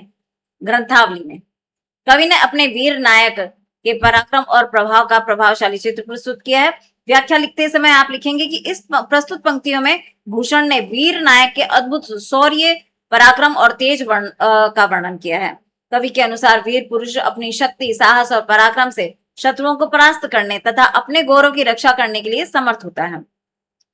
उसके व्यक्तित्व में अदम्य उत्साह, साहस और स्वाभिमान और नेतृत्व की भावना दिखाई देती है। कवि ने वीर नायक की युद्ध कौशल और प्रभाव को अत्यंत, यानी वीर व्यक्ति में क्या होना चाहिए वो सब इसमें दिखाया है, प्रभावशाली ढंग से प्रस्तुत किया है। उसके पराक्रम से सेना में उत्साह उत्पन्न होता है और शत्रु पक्ष भयभीत हो जाता है। इस प्रकार प्रस्तुत पद में वीरता के साथ राष्ट्रीय गौरव और स्वाभिमान की भावना भी व्यक्त हुई है। देखिए काव्यगत विशेषताओं में आप क्या लिखेंगे कि पद में वीर रस की प्रधानता है, शौर्य, पराक्रम, उत्साह और स्वाभिमान का प्रभावशाली चित्रण किया गया है। भाषा जो है वो क्या है, ओजपूर्ण और प्रभावशाली वीर भाव को व्यक्त करने वाली है। शैली वर्णात्मक और उत्साह है। देखिए जब हम ओज की बातें पढ़ते हैं ना तो भाई उस समय क्या हो जाता है, उत्साह आ जाता है। अनुप्रास आदि अलंकारों का प्रयोग हुआ है। पद में नाद, सौंदर्य और प्रभावशीलता बढ़ी है। शब्दों की गति और ध्वनि भी वीर वातावरण, जब ऐसी बातें हो रही हैं तो वीर वातावरण ही होगा, निर्माण करती है। भूषण ने अपने काव्य के माध्यम से वीरता, राष्ट्रीय चेतना और गौरव की भावना को अत्यंत प्रभावशाली बनाया है। इसी क्रम में घनानंद कवित, घनानंद की क्या आती है, व्याख्याएं जब आएंगी हम लिखेंगे सह में। प्रस्तुत पद घनानंद द्वारा रचित घनानंद कवित से लिया गया है, जिसका संपादन विश्वनाथ प्रसाद मिश्र ने किया है। प्रस्तुत पद में कवि ने प्रेम, विरह, सौंदर्य, प्रिय के प्रति अनुराग, अपनी व्यक्तिगत प्रेमानुभूति मतलब स्वयं जो अनुभव किया है, महसूस किया है, वो अनुभूति को अत्यंत मार्मिक ढंग से प्रस्तुत किया है। कवि को का सहज प्रेम सहज, स्वच्छंद और गहरी आत्मानुभूति पर आधारित है। व्याख्या करते समय आप लिखेंगे प्रस्तुत पंक्तियों में घनानंद ने अपने प्रिय के प्रति प्रेम, गहरे प्रेम, अनुराग की अनुभूति को व्यक्त किया है। कवि के लिए प्रेम केवल बाहरी आकर्षण नहीं है बल्कि हृदय की गहराई अनुभूति है। प्रिय के रूप, व्यवहार और स्मृति का कवि के मन पर अत्यंत गहरा प्रभाव पड़ा है। प्रिय के दर्शन से उसका जीवन आनंदित हो उठता है, जबकि वियोग की स्थिति में उसका हृदय व्याकुल और पीड़ित हो जाता है। प्रेम की इसी अनुभूति में कभी मिलन की आकांक्षा, कभी विरह की पीड़ा और कभी प्रिय के प्रति शिकायत दिखाई देती है। कवि ने अपने व्यक्तिगत अनुभवों के माध्यम से प्रेम की सूक्ष्म एवं मार्मिक अवस्थाओं को अत्यंत स्वाभाविक रूप से व्यक्त किया है। काव्यगत विशेषताएं क्या है, प्रस्तुत पद में प्रेम और विरह की प्रधानता है। ये घनानंद वाले में होगा, विरह, प्रेम और विरह की प्रधानता है। प्रेम की अनुभूति अत्यंत व्यक्तिगत, सहज और आत्मीय है। आत्मीय मतलब जिसने व्यक्तिगत रूप से, सहज रूप से, आत्मीय मतलब जो हृदय को छू जाती है। घनानंद का प्रेम शास्त्रीय बंधनों से मुक्त तथा स्वच्छंद है। प्रिय के रूप, सौंदर्य और प्रेम की सूक्ष्म अनुभूतियों का मार्मिक चित्रण मिलता है। भाषा ब्रज भाषा की मधुरता से युक्त, भावपूर्ण और प्रभावशाली है। शैली भावात्मक, चित्रात्मक एवं व्यंजना प्रधान है। पद में प्रेम की आंतरिक अनुभूति को बाहरी प्रदर्शन की अपेक्षा अधिक महत्व दिया गया है। मतलब बाहरी दिखावा नहीं है, प्रेम जो है वो दिखावा नहीं है, वो अंदर की अनुभूति है। यही घनानंद की रीति मुक्त काव्य दृष्टि से प्रमुख विशेषता है।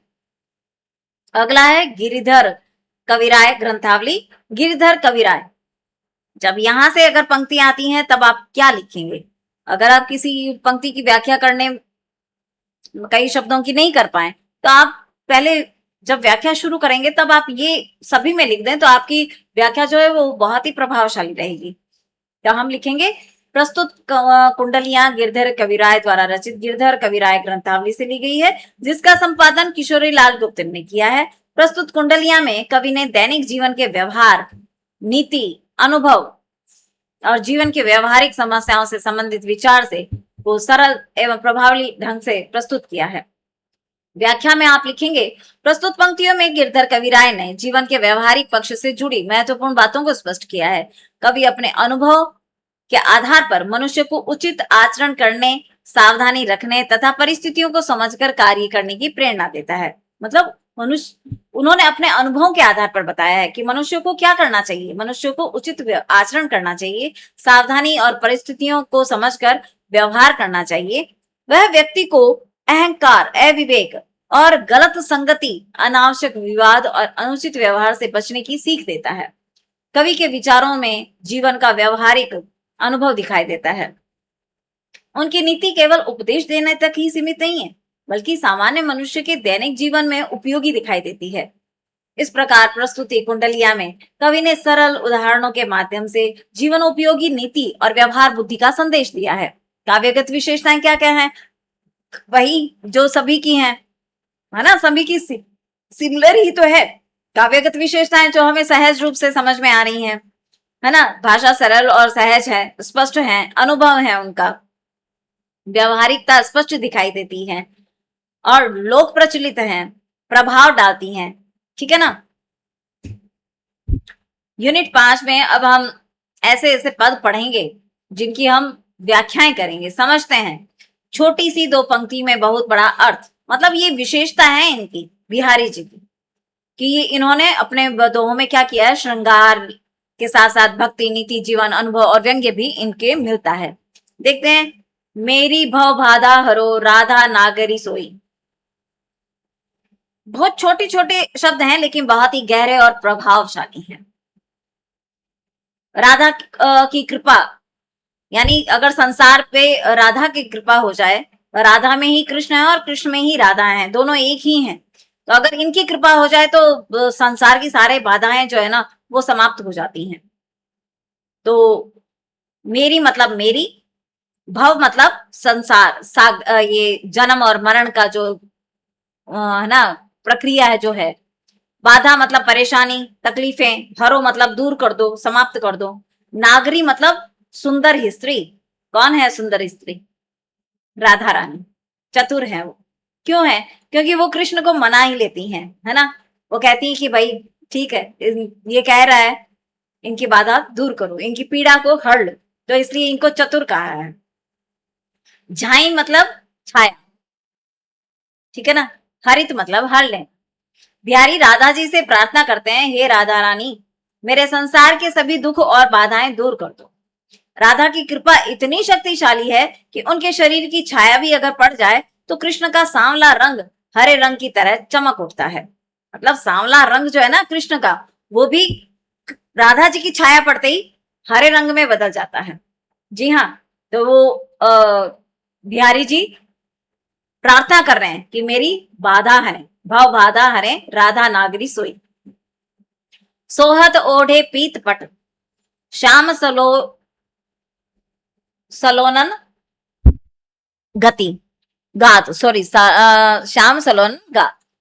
देखिए, सोहत मतलब शोभा दे रहा है, शोभा दे रहा है, सुशोभित हो रहा है या ओप रहा है, जिसको कहते हैं ना फब रहा है।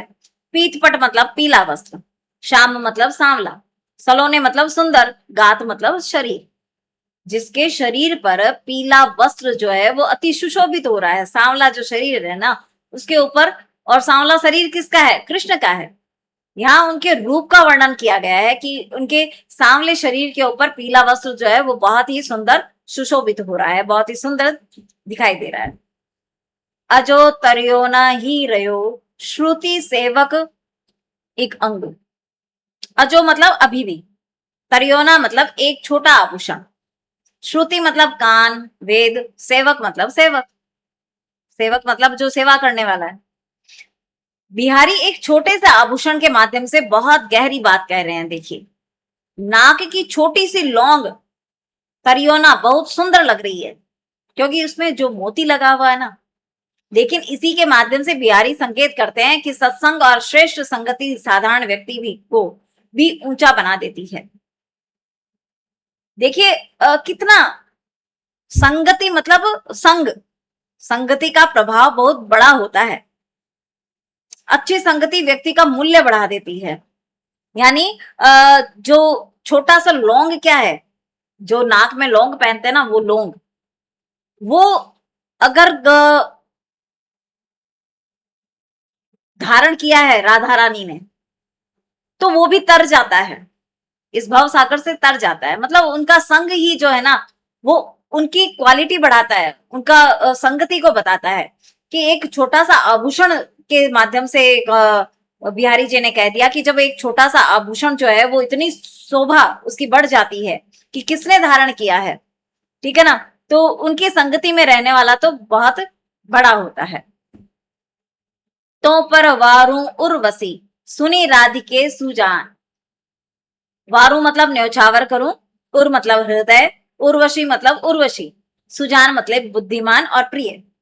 बिहारी जी राधा जी से कहते हैं, हे राधा, तुम्हारे सौंदर्य के सामने उर्वशी जैसी अप्सरा भी कुछ नहीं है। मैं तो तुम्हारे ऊपर उर्वशी को भी न्यौछावर कर दूं। मतलब तुम इतनी सुंदर हो। राधा के सौंदर्य की श्रेष्ठता देखिए, उनके गुणों से राधा की और सुंदरता उभर कर आ गई है। तो बिहारी जी कहते हैं कि भाई, हे राधा रानी, तुम्हारे सौंदर्य के सामने उर्वशी भी क्या है, मैं तो उनको भी न्यौछावर करने के लिए तैयार हूं, सज हूं।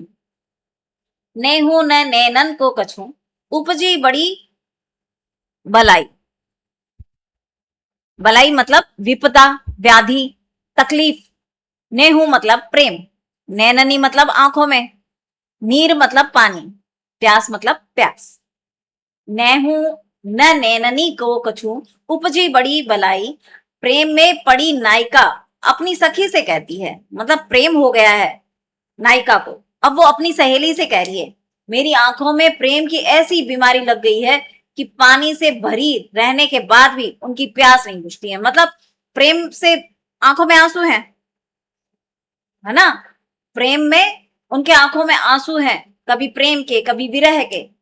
दिन भर उनमें आंखों में आंसू रहते हैं, लेकिन फिर भी प्यासी है, प्रेम की अतृप्त प्यास है। या अनुरागी चित की गति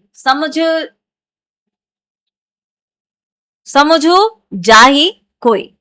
आसान भाव में यूं समझते हैं, अनुरागी मतलब प्रेम करने वाला, चित मतलब मन, गति मतलब अवस्था और स्थिति, समझाई मतलब समझाना, समझा नहीं पाना। प्रेम की अनुभूति अत्यंत सूक्ष्म होती है। प्रेम में पड़े व्यक्ति के मन की स्थिति सामान्य व्यक्ति आसानी से नहीं समझ सकता। मतलब वो तो जिसने इसको महसूस किया है वही समझ सकता है, और वो भी भगवान के प्रेम में पड़ा हुआ व्यक्ति, तो उसकी स्थिति तो कोई वही समझ सकता है जो भगवान के प्रेम में पड़ा हो। जिसे कभी प्रेम हुआ ही नहीं, वह प्रेम के दर्द को क्या समझेगा, और वो भी भगवान के प्रेम के दर्द को। इसीलिए बिहारी कहते हैं, प्रेमी के मन की गति प्रेमी ही समझ सकता है, दूसरा कोई नहीं। लिखन बैठी जाकी सभी, ग्रह ग्रही गर्भ गरुड़। लिखन बैठी मतलब लिखने बैठना, सभी यानी सब, पूरा वर्णन, गर्भ मतलब गर्व करना, घमंड करना। नायिका के सौंदर्य का शब्दों में वर्णन करना कठिन है। मतलब मैं लिखने बैठूं तब भी मैं उसके सौंदर्य का वर्णन नहीं कर सकता, शब्द कम पड़ जाते हैं। मैं इसका सौंदर्य कैसे लिखूं, कवि सोच रहा है, इतनी सुंदर है, कम शब्दों में, और शब्द भी मेरे पास नहीं है जो मैं उसका सौंदर्य का वर्णन कर सकूं। दृग ऊर्झत टूटत कुटुंब जरत जतट चिति प्रीति। दृग मतलब आंखें, ऊर्झत मतलब उलझी हुई, उलझती हैं, कुटुंब मतलब परिवार, फैमिली, जुरत मतलब जुड़ता है, प्रीति मतलब प्रेम। नयन मिलन से प्रेम का जन्म होता है। जब तक आंखें नहीं मिलती है ना, तब तक प्रेम की उत्पत्ति नहीं होती है, जन्म नहीं होता है। और जैसे ही भगवान से नैन मिलते हैं तो इस प्रेम की उत्पत्ति होती है। जब प्रेमी और प्रेमिका की आंख आपस में मिलती है, आंखें उलझ जाती हैं। आंखें उलझ जाती हैं किसमें, एक दूसरे के प्रेम में। परिवारों के बंधन टूटने लगते हैं और दोनों के चतुर मन में प्रेम जुड़ जाता है। ठीक है ना। रनित भृंग घंटावली झरत दान मधुनीर। यहाँ रनित है आवाज करना, भृंग मतलब भौंरा, घंटावली मतलब घंटियों की पंक्ति, मधुनीर मतलब मधु रस। ठीक है ना। फूलों पर भंवरे घूम रहे हैं, उनकी आवाज घंटियों जैसी लगती है। भंवरे सुने होंगे आपने, भंवरे जब गौ ऐसे आवाज करते हैं एक मधुर सी, है ना, तो ऐसे लग रहा है घंटियां बज रही हैं। फूलों से मधु टपक रहा है, पूरा वातावरण प्रेम और सौंदर्य से भरा हुआ है। प्रकृति का और श्रृंगार का यहाँ सुंदर चित्रण हुआ है। ठीक है ना। भृंग मतलब भंवरा हो गया, और झरत दान मधुनीर, मधुनीर मतलब मधुर प्रेम रस जब टपकता है, तो यहाँ प्रकृति और श्रृंगार का सुंदर वर्णन हुआ है। कब को टेरत दीन रट, होत ने श्याम सहाय। टेरत मतलब पुकारते हुए, हम जैसे तोड़ते हैं ना, गायों को तोड़ते हैं, ले जाते हैं, ले जाते हैं आगे निकालने के लिए, पुकारते हैं उनको। दीन मतलब असहाय, लाचार, सहाय मतलब सहायता। भक्त कृष्ण को बहुत समय से पुकार रहा है, लेकिन कृष्ण अभी तक सहायता के लिए नहीं आए हैं। भगवान से सहायता की प्रार्थना कर रहा है, मदद मांग रहा है, लेकिन अभी तक कृष्ण भगवान ने सुना नहीं है। स्वार्थु सुकृतु न श्रमो वृद्धा देखी विहग विचार। स्वार्थ मतलब स्वार्थ, खुद का हित। सुकृत मतलब अच्छा कर्म, श्रम मतलब मेहनत, वृथा मतलब व्यर्थ। कर्म और उसके परिणाम का विवेक, मतलब जो जो उसने काम किए, काम करने से पहले परिणाम सोचे। ठीक है ना। मनुष्य को अपने कर्मों और उनके परिणामों के बारे में सोच समझकर काम करना चाहिए। अगर कोई बिना सोचे समझे मेहनत करता रहे और गलत दिशा में मेहनत करे तो मेहनत बेकार ही जाती है। ठीक है ना। इसलिए कहा है कि स्वार्थ सुकृत, मतलब अपने स्वार्थ के लिए, न श्रमु मतलब बिना श्रम, वृथा मतलब व्यर्थ ही गई है। देखिए विहग विचार, यानी विचार, सोच समझ के विचार करके ही हमें उसी रास्ते पर मेहनत करनी चाहिए जहां हमें मार्ग मिले। तो यहाँ कहाँ कहने को मतलब है कि हमें भगवान का ही जप करना चाहिए, असली रास्ता ही वही है। हम व्यर्थ में कर्म करते हैं। कहत नटत रिझत खिंचत मिलत खिलत लजियात। ध्यान से देखिए, कहत नटत रिझत खिंचत मिलत खिलत लजियात। नटत मतलब नखरे करना, रिझत मतलब प्रसन्न होना, रीझना, खिजत मतलब नाराज होना, खींच जाना, लजियात मतलब लज्जित होना। लज्जित से मतलब ऐसे नहीं है, शर्माने से है। ठीक है ना। यहाँ नायक और नायिका के प्रेम पूर्ण व्यवहार का चित्रण हुआ है कि होता क्या है जब वो मिलते हैं, तब क्या होता, क्या है, कैसा महसूस होता है, कैसा चित्रण, वहां का माहौल कैसा होता है। नायक और नायिका प्रेम में कभी बातें करते हैं, कभी नखरे करते हैं, कभी खुश होते हैं, कभी नाराज होते हैं और कभी मिल जाते हैं। बात करते हैं, नटखटपन मतलब, कहत मतलब बात करना, नटत मतलब नाराज होते हैं, रिझत रीझते हैं, खींचत मतलब फिर खींचते हैं, मिलते हैं, खिलते हैं, मतलब बात करते हैं, और लजियात मतलब फिर शर्माते हैं। नहीं पराग नहीं मधु, मधु नहीं विकास यह काल। पराग मतलब फूल का महीन चूर्ण। ठीक है ना। आपने कहीं फूल, खिले हुए फूलों पर देखे होंगे, बहुत महीन महीन जो होते हैं ना, वो होते हैं पराग कण होते हैं। मधु मतलब रस, विकास मतलब खिलना पूरी तरीके से, असमय आकर्षण या पूर्वानुराग। पहले फूल में अभी न तो पराग आया है, न मधुर रस, और न पूरा विकास हुआ है, फिर भी भंवरा उस पर मंडराने लगा है। मतलब अभी तक पूरा वो खिला नहीं है फूल, परागकण भी नहीं निकले हैं, और फिर भी भंवरा उस पर मंडरा रहा है। अभी समय आया नहीं ही नहीं, लेकिन प्रेमी पहले ही आकर्षित हो गया है, समय से पहले ही। मंगल बिंदु सुरंग मुख सखी के केसर आर गुरु। मंगल बिंदु मतलब शुभ बिंदु, सुरंग मतलब सुंदर रंग, शशि मतलब चंद्रमा, आड़ मतलब आभा या रेखा। नायिका के मुख के सौंदर्य का वर्णन हुआ है कि वो किस तरीके से सुंदर लग रही है। नायिका के चेहरे की सुंदरता का अत्यंत सूक्ष्म चित्रण हुआ है। माथे पर बिंदी है, चेहरे की आभा और आंखों की सुंदरता को देखकर पूरा मुख चंद्रमा जैसा दिखाई दे रहा है। तंत्री नाद कवित रस सरस राग रति रंग। संगति जो है ना, तंत्री नाद हो गया वाद्य ध्वनि, कवित रस है कविता का रस, राग मतलब संगीत का स्वर, प्रेम, रति मतलब प्रेम, कला और प्रेम की सम्मोहक शक्ति। देखिए, संगीत बज रहा है, सुंदर कविता है, प्रेम का भाव है, ये तीनों का मेल जो हो जाता है ना, मनुष्य खुद को ही भूल जाता है। ऐसा प्रेम का में डूब जाता है वो, ऐसे सुंदर प्रेम में डूब जाता है। नाद मतलब स्वर में। कनक कनकते सो गुनी मादकता अधिकाय। कनक मतलब सोना, धतुरा, यहाँ एक ही शब्द को बार बार रिपीट किया ना, दोनों में ही दोनों का अर्थ अलग अलग है। मादकता मतलब नशा, सौगुनी मतलब 100 गुना। जब कहते हैं कि धतूरा खाने पर इंसान को क्या हो जाता है, नशा हो जाता है, घमंड हो जाता है। एक सोना ज्यादा हो जाता है तब भी उसको अहंकार आ जाता है, घमंड हो जाता है। तो इस पर क्या है, धन के अहंकार पर व्यंग्य किया है बिहारी जी कहते हैं कि धन का नशा ज्यादा अच्छा नहीं है, वो घातक होता है, खतरनाक होता है। बिहारी जी कहते हैं धतूरा भी नशा करता है और सोना भी मनुष्य को नशे में डुबो देता है, लेकिन दोनों की मादकता धतूरे से भी अधिक है। ठीक है ना। नर की अरु नल नीर की, गति एक करी जोई।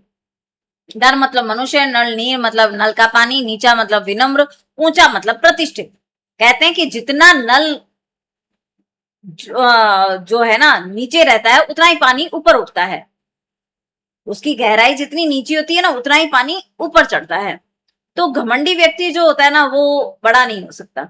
अगर आप विनम्र बनकर रहते हैं तो आप सबके प्रिय रहते हैं। तो यहाँ विनम्रता की ओर बताया है, तभी आपको सम्मान मिलता है। अगला है भूषण और भूषण की ग्रंथावलियां। देखिए इसमें भूषण क्या है। भूषण शिवाजी, छत्रसाल, वीरता और धर्म रक्षा, राष्ट्र भावना, इनका हम वर्णन करेंगे। इसको देखेंगे कि उन्होंने क्या क्या चीजों का वर्णन किया है। वीर रस और उत्साह है इसमें। तो इसमें देखते हैं शिवाजी का शौर्य वर्णन आया है, जिसमें युद्ध का मैदान है, चारों ओर क्या होती है, तीर चल रहे हैं, गोलियां चल रही हैं, सैनिक परों पर हमला हो रहा है। वहां युद्ध का भाई वर्णन है। ठीक है ना, चित्रण ऐसा। युद्ध मैदान तो देखे होंगे आपने, जैसे रामायण में देखा होगा, महाभारत में देखा होगा। तो यहाँ युद्ध भूमि जो है कैसी होती है। कमान मतलब यहाँ है आपका धनुष, बाण मतलब बाण यानी तीर, मरुचान मतलब मोर्चा, भट्ट मतलब सैनिक, और द्वेषी मतलब शत्रु। देखत ऊंचाई उघरत पाक, पाग मतलब पगड़ी, सैन्य मतलब सैन्य दल, उमंग मतलब उत्साह। शिवाजी की सेना इतनी विशाल और शक्तिशाली दिखाई देती है कि उनके आने से शत्रुओं के मन में भय पैदा हो जाता है। देखत ऊंचाई मतलब इतनी विशाल सेना देखकर। उघरत पाग मतलब पगड़ियां भी क्या हो जाती है, उघड़ जाती हैं, हट जाती हैं। पूरब के उत्तर के प्रबल पछाई के, शिवाजी की सार्वभौमिक वीरता के बारे में यहाँ वर्णन किया है कि चाहे कोई सी भी पूर्व से योद्धा आए, चाहे उत्तर से आए या पश्चिम से आए, लेकिन शिवाजी की शक्ति के सामने सबको चुनौती महसूस हुई है।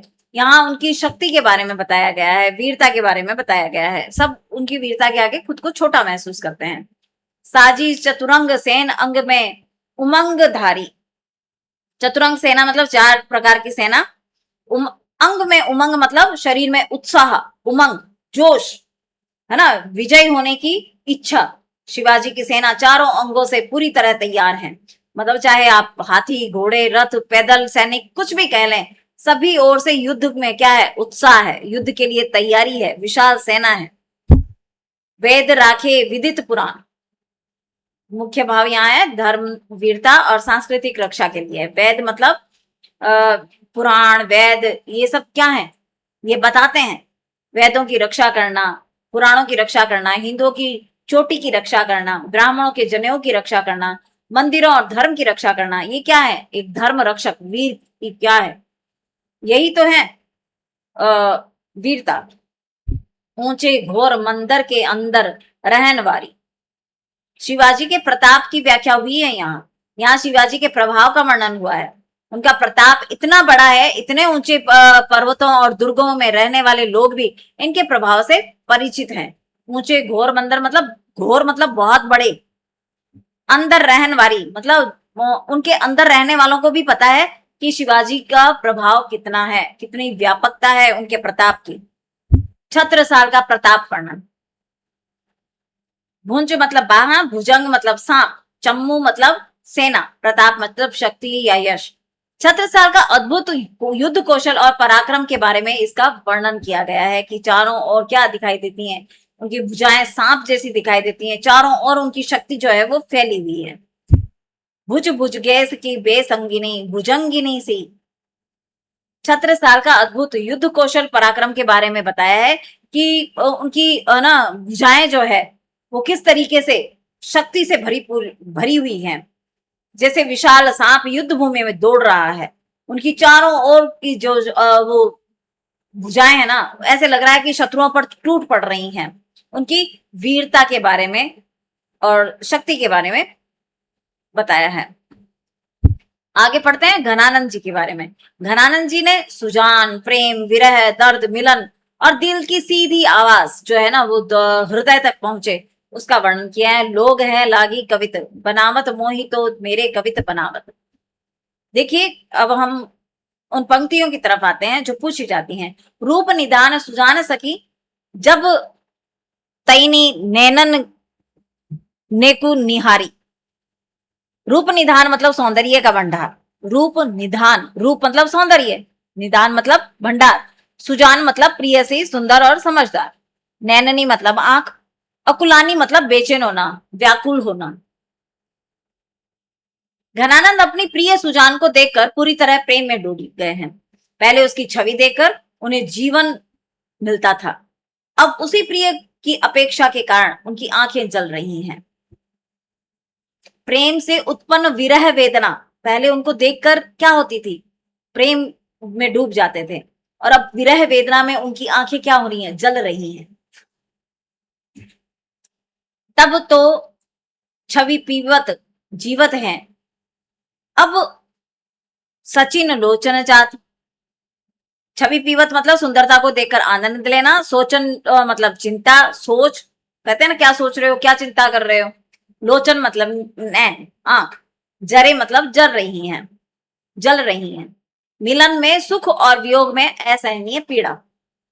मिलन में सुख होता है और विरह में क्या होती है, आंखें जलती हैं, रोती हैं, असहनीय पीड़ा होती है। अब सुजान, घनानंद जी कहते हैं, जब सुजान की छवि सामने थी तब मैं उसे सौंदर्य को देखकर जीवित रहता था, आनंद में रहता था। अब उसके वियोग में मेरी आंखें क्या हो रही हैं, जल रही हैं, विरह पीड़ा में हो रही हैं। कारी क्रूर क्रूर कोकिला कहाँ को बैर काढ़ती ली। बैर मतलब दुश्मनी, काटती मतलब निकाल रही हो। किससे कह रहे हैं, प्रकृति से कह रहे हैं। अब मतलब हर चीज प्रकृति, विरह में क्या होती है, प्रकृति जो है वही प्रकृति है जब मिलन में सुख दे रही थी, और अब वही प्रकृति है लेकिन विरह में वो भी दुख दे रही है, पीड़ा दे रही है। घरानंद को, कारी मतलब काली, क्रूर मतलब कठोर, कोकिला मतलब कोयल, बैर मतलब दुश्मन या शत्रुता। घरानंद को कोयल की आवाज भी परेशान कर रही है। वह कोयल से पूछते हैं, तुम मुझसे इतनी मीठी आवाज में मतलब बोलकर मेरा दर्द क्यों बढ़ा रही है, मतलब तुझे पता नहीं है कि सुजान अब से मुझसे दूर है, तो मेरी पीड़ा को तू क्यों बढ़ा रही है, क्यों क्रूर, मुझसे दुश्मनी क्यों निभा रही है, ऐसी कौन सी दुश्मनी है जो मुझसे निकाल रही है। वह मुस्कानी, वह मधु बतरानी, जी हाँ, वह मुस्कियानी, वह मृदु बतरानी। मुस्कियानी मतलब मुस्कान, मृदु मतलब कोमल, बतरानी मतलब बातें। घनानंद अपनी प्रिय की मुस्कान, मीठी बातें, प्रेमपूर्ण व्यवहार को याद करते हैं और अपनी प्रियतम की क्या स्मृतियों से उत्पन्न विरह को सहन कर रहे हैं।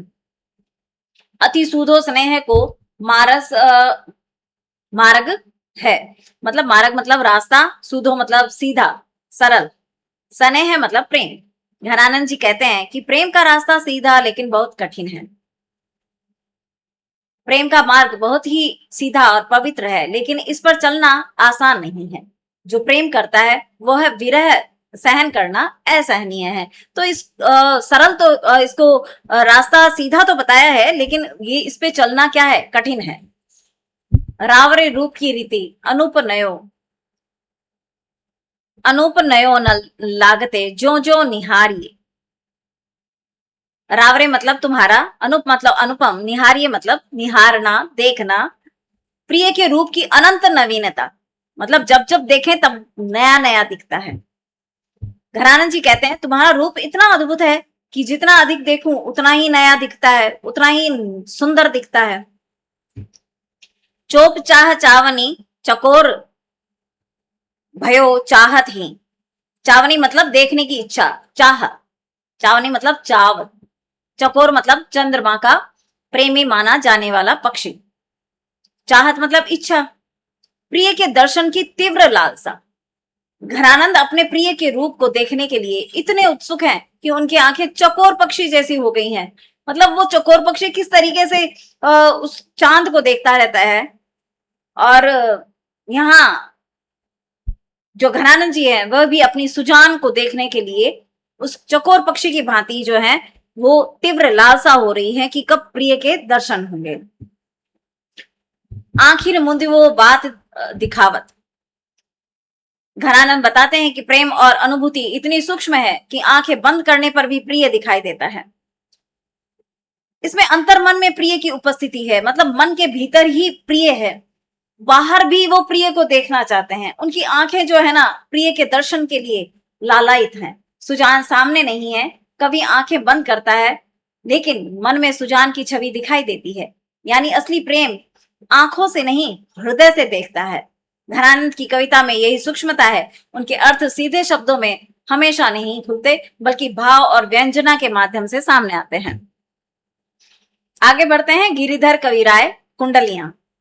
गिरिधर में क्या है? जीवन का एक अनुभवी बुजुर्ग जो छोटी कविता में बड़ी सलाह देता है। उनकी कुंडलियों में नीति, व्यवहार, समय, धन, मित्रता, गुण और जीवन अनुभव की बातें हैं। एक ऐसे बुजुर्ग के अनुभव की बातें हैं जो कि वह बताता है कि हमारे व्यवहार में कैसा होना चाहिए, नीति में कैसा होना चाहिए। चिंता ज्वाल शरीर की दाह लगे न बुझाए। मतलब अगर शरीर को चिंता लग जाए तो वो क्या शरीर को जला देती है अंदर ही अंदर से। चिंता मतलब चिता, ज्वाला मतलब आग, दाह मतलब जलन, बुझाए मतलब शांत करना। अधिक चिंता मनुष्य को अंदर ही अंदर जला देती है। अगर चिंता लगातार बनी रहे तो मनुष्य का सुख और चैन, शांति दोनों ही खत्म हो जाते हैं। फूटे घर को यूं भयो जानत सकल जहान। फूट मतलब आपसी झगड़ा, जहान मतलब संसार। घर की एकता ही घर की ताकत है। जब घर में फूट पड़ जाती है, झगड़ा हो जाता है तो पूरा परिवार क्या हो जाता है? कमजोर हो जाता है, परिवार के बंटवारे हो जाते हैं। साईं बेर न कीजिए गुरु पठित कवि यार। बिना कारण किसी से दुश्मनी मत करो। गिरधर जी कहते हैं गुरु, विद्वान, कवि और मित्र जैसे लोगों से कभी दुश्मनी मत करो। साईं मतलब स्वामी, हे व्यक्ति, हे मनुष्य। वैर मतलब दुश्मनी, गुरु मतलब शिक्षक, लबार मतलब झूठ बोलने वाला। साईं समय न चूकिए यथा शक्ति सम्मान।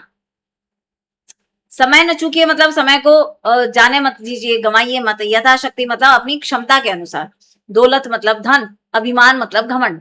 समय की कद्र कीजिए, धन में विनम्रता रखिए। जब समय की तो आप कद्र करें और जब आपके पास धन आ जाए तब भी आप विनम्र बने रहें। समय के अनुसार ही सही व्यक्ति को उचित सम्मान देना चाहिए। जितना धन मिले उसके कारण घमंड नहीं करना चाहिए। पानी बाढ़ो नाव में घनन धर्म बाढ़ो दाम। देखिए यहां ये कहा है कि धन का सही उपयोग करना सुख में, और धन का अत्यधिक संचय अहंकार और परेशानी पैदा करता है। हर चीज की एक सीमा और संतुलन जरूरी है। बाढ़ो मतलब बढ़ जाए, नाव मतलब नाव, दाम मतलब धन। जिस तरह नाव में जरूरत से ज्यादा पानी भर जाता है तो नाव क्या होती है? डूब जाती है। उसी तरीके से घर में जरूरत से ज्यादा धन की समस्या भी समस्या पैदा कर देता है। अगर आपके पास धन अधिक हो गया है तो उस समय भी आप विनम्र बने रहें, ठीक है ना, वरना क्या होता है? समस्याएं ज्यादा पैदा हो जाती हैं। गुण के गाहक सहज नर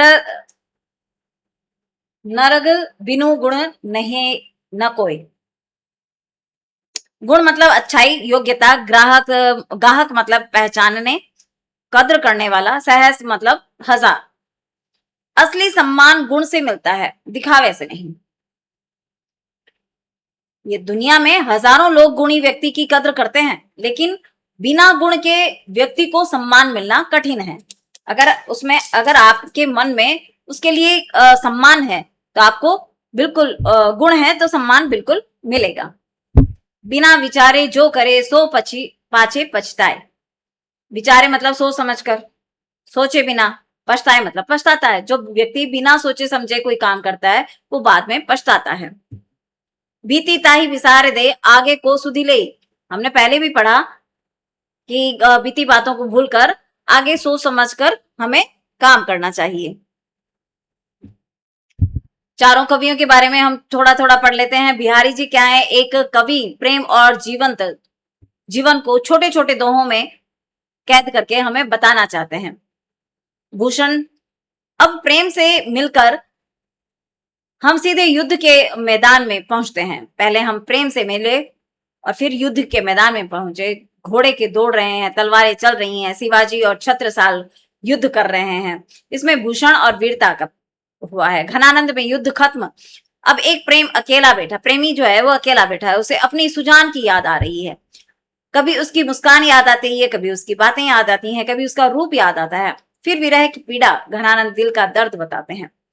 गिरधर कविराय, अब एक अनुभवी बुजुर्ग बैठकर कहते हैं कि बेटा, जीवन में ये गलतियां मत करना, चिंता मत करो, घर में फूट मत डालो, अच्छे लोगों से बैर मत करो, समय को मत गंवाओ, धन अगर बढ़ जाए तो घमंड मत करो, बिना सोचे काम मत करो, और जो बीत गया उसे छोड़कर आगे बढ़ो। गिरधर जी ने जीवन की को क्या बताया है, एक व्यवहार के तौर में लाने को बताया है, एडवाइस दी है उन्होंने। देखिए, आज हमने अपने पार्ट 3 में महामैराथन की जो क्लास है पार्ट 3 की, उसमें हमने यूनिट 4 और 5 के बारे में पढ़ा। उसमें क्या थी, व्याख्याएं थी, और व्याख्याओं को किस तरीके से हमें लिखना है, किस तरीके से उनके प्रसंग सह व्याख्या और उनकी काव्यगत विशेषताएं बतानी है, वो हमने देखी। तो आपको शब्दों के अर्थ निकालने, अर्थ निकालते ही आपको समझ में आ जाएगा कि ये किसने लिखा है और कहाँ से लिया गया है। काव्यगत विशेषताएं सबकी सेम ही रहने वाली हैं, तो आप इसको बहुत ही अच्छे से कर पाएंगे। हमें आशा ही नहीं, पूरा विश्वास है कि आपका पेपर बहुत ही अच्छा जाने वाला है। और सभी को बहुत ढेर सारी शुभकामनाएं। इसी के साथ हम विदा लेते हैं। राधे राधे। जी हाँ, क्या याद करना है हमें भाई, ज्यादा से ज्यादा बच्चों के साथ शेयर करना है, लाइक करना है, सब्सक्राइब करना है। बिल्कुल, देखिए, शेयर करने का मतलब यही है हमारा कि ज्यादा से ज्यादा बच्चों को फायदा मिले। उनके भी तो पेपर हैं, उनको भी ये सही ट्रिक्स, आसान ट्रिक्स मिल जाए।